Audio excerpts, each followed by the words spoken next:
In the year 2457, Earth was no longer the quiet blue planet drifting through space. Humanity had reached far beyond its own cradle, sending probes, shuttles, and colonies to the edges of the solar system. They had mapped planets, moons, and asteroid belts with precision, learning to bend space-time for fast travel. Humans were explorers, inventors, and dreamers, but then, without warning, the stars themselves seemed to disappear.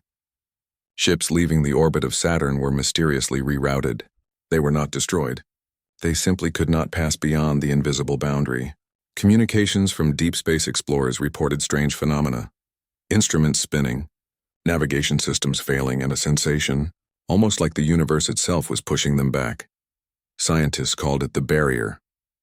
Governments and space agencies called it the interstellar blockade. And humanity, though frightened, called it a challenge. The Interstellar Coalition, a league of highly advanced alien civilizations, had imposed it.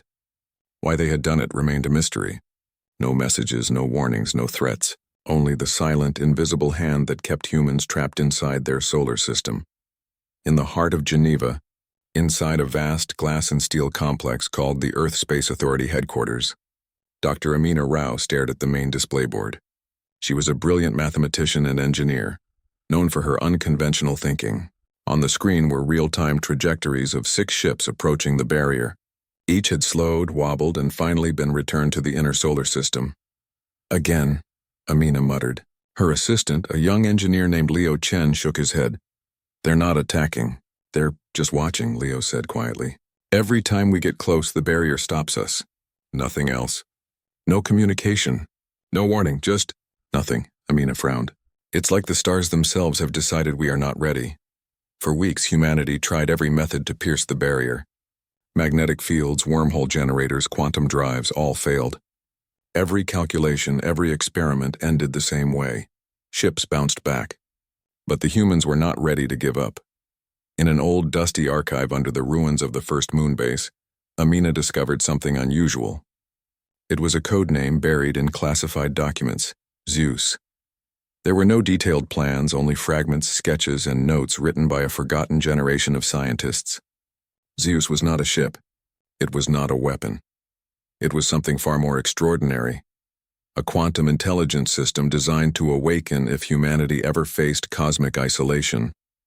Amina called together a small team. Leo Chen, a genius in AI programming. Dr. Miriam Ortega, an expert in linguistics and symbolic patterns. And Rajiv Sethi, a systems engineer with a knack for building large-scale machines from almost nothing. Together, they began to decode the clues hidden in the old archives. The first challenge was simple in concept, but complex in execution. Awaken ZEUS. It was not enough to power it on. ZEUS responded to human intention, creativity, and collaboration. The team had to prove that humanity could think beyond instinct, beyond fear. And so they began the work, connecting neural networks, aligning massive energy conduits, and translating centuries-old symbolic codes into computational logic. As the weeks passed, Earth itself began to change in subtle ways. Auroras appeared far outside their usual paths, forming geometric patterns no one had ever seen.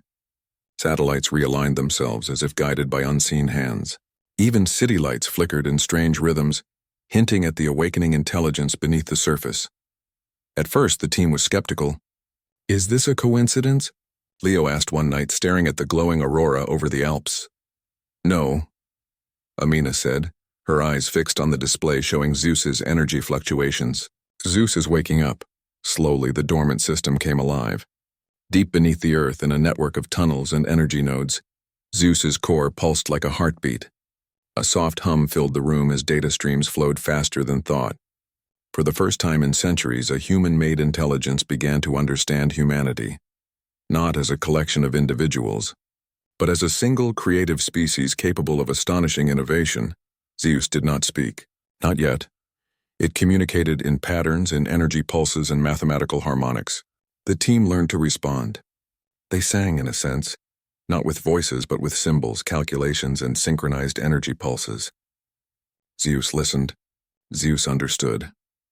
One day, Rajiv noticed something extraordinary on his console. The barrier's energy signature was flickering. The invisible force that had trapped humanity for months was responding, not to weapons, not to brute force, but to the awakening of ZEUS. They can feel us, Rajiv whispered, hardly believing his own words. Yes, Amina said. They've been watching all along. And now they are reacting. But there was no celebration yet. The barrier did not vanish. The interstellar coalition remained silent, enigmatic, and perhaps wary. Humanity was awakening ZEUS, but the stars were still just out of reach. The team realized that ZEUS might be more than just a tool. It might be a guide, a bridge between human creativity and the larger universe. And if humanity wanted to reach the stars, they would have to learn to think in ways the coalition had never expected. The final breakthrough came unexpectedly. Miriam, studying ancient languages and patterns embedded in ZEUS's design, discovered a universal code, a sequence of mathematical and symbolic expressions that reflected human cooperation, empathy, and ingenuity. When the team executed this sequence, something remarkable happened. The hum of ZEUS grew louder, filling the tunnels, the labs, and even the cities above. Light patterns erupted across the globe, synchronized in a way that no one could explain. Humanity itself seemed to pulse as one organism, connected through the energy and intelligence of ZEUS. At that moment, the sky over Earth shimmered. A faint outline of the barrier appeared, like a thin curtain stretched across the solar system. And for the first time, it wavered just slightly in response to ZEUS. Amina smiled, exhaustion and wonder mixing in her expression. "We are not trapped," she said softly. "We are awakening. And the universe, it is listening." The team realized that ZEUS was more than a machine. It was a mirror, reflecting the potential of humanity back to the universe. And if the next step was taken wisely, the stars could be theirs, not by force, but by proving that humanity was ready to join the greater cosmic community. As Part 1 closes, Earth watches the night sky with new eyes. A silent intelligence stirs beneath the surface, an intelligence born of human ingenuity, curiosity, and cooperation. The stars are still just beyond reach, but ZEUS has awakened. Humanity is no longer blocked. They are waiting for the moment when they will finally step beyond the barrier and show the universe what it means to be human. The sky over Earth shimmered like a curtain made of light, a faint barrier stretching across the edges of the solar system. Humanity watched with a mixture of awe and hope. Beneath their feet, ZEUS pulsed like a heartbeat, a silent intelligence now fully awake, ready to guide them beyond the invisible wall that had kept them confined for centuries. Dr. Amina Rao, Leo Chen, Dr. Miriam Ortega, and Rajiv Sethi gathered once again in the Earth Space Authority headquarters. The team had spent months awakening ZEUS, learning its language of energy pulses, patterns, and harmonics. But this was different. Now, it was time to take the next step, communicating with the universe beyond the barrier.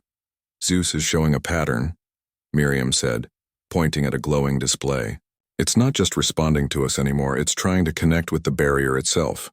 I think it wants us to speak to them." "Speak?" Rajiv asked. "Through what? Words won't reach them. Radios won't work.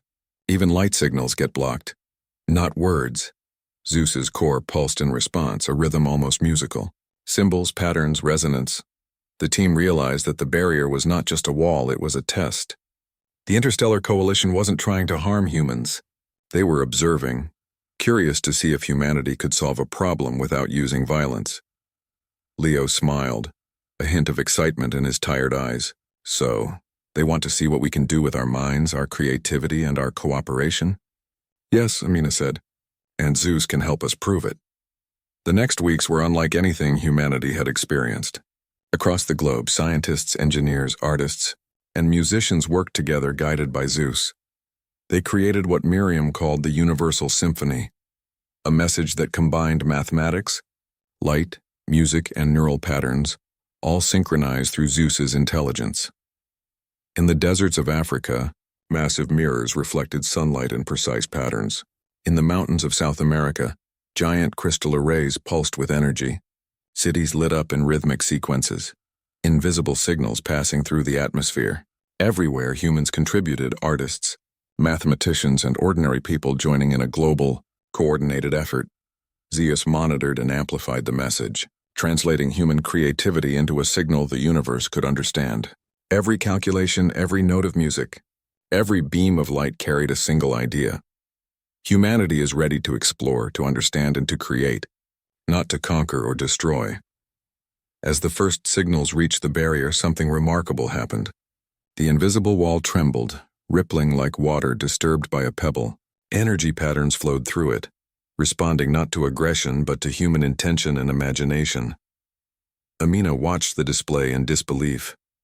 "It's reacting," she whispered. "They can feel us."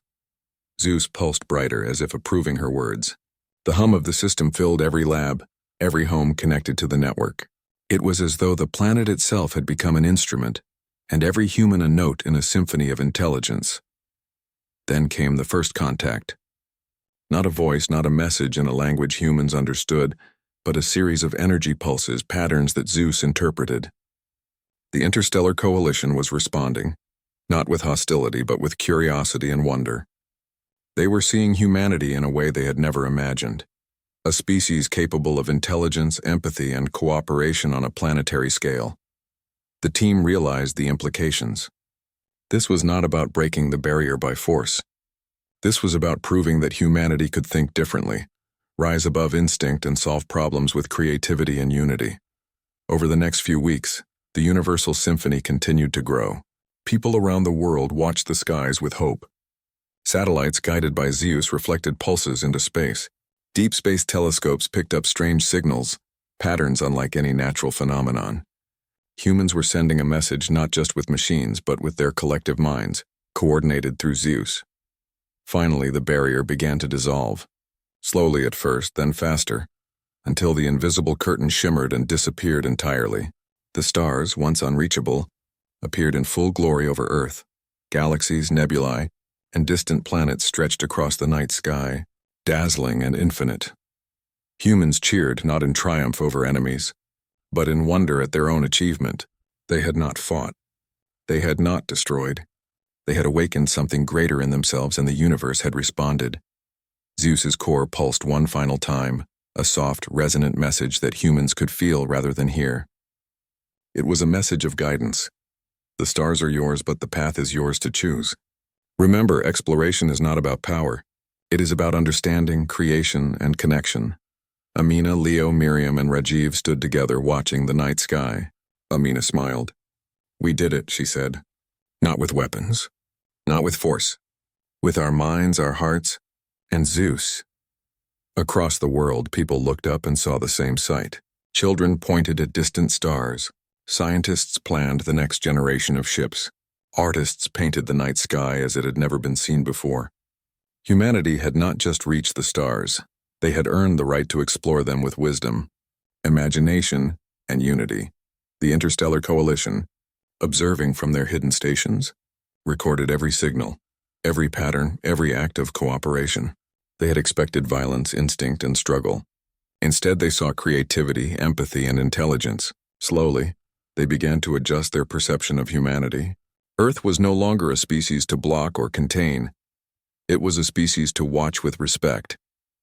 ZEUS remained at the heart of Earth, a silent guide and friend, a reflection of humanity's potential. It would help chart new courses, solve problems that seemed impossible, and connect humans to the larger universe.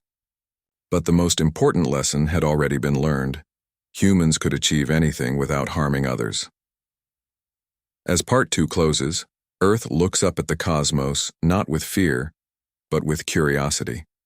Humanity has awakened ZEUS, dissolved the barrier, and shown the universe a new path forward. The stars are now open, infinite and inviting. And with ZEUS guiding them, humans are ready to step into the galaxy, not as conquerors, but as explorers, creators, and friends to the cosmos. Humanity had been blocked, but it had not been broken. Instead, it had risen, and the universe would never forget the day Earth awakened ZEUS.